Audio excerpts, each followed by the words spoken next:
nampak koyak dibiarkan rosak drasha dia. Grease keluar rosak. Ada orang dia bawa macam lembu, tak koyak pun drasha sabut, tapi dia bawa ganas pun rosak juga. Cara terbaik kalau anda kata nak tekan, biar layan je.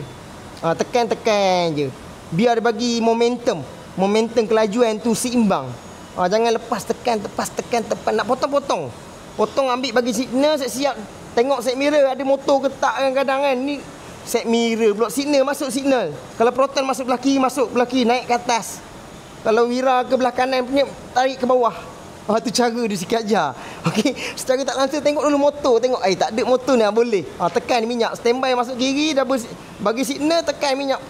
Potong. Layan terus, jangan dah tekan lepas. Jangan. Terus tekan. Dah potong nanti kereta tu. Pop sas kancing potong.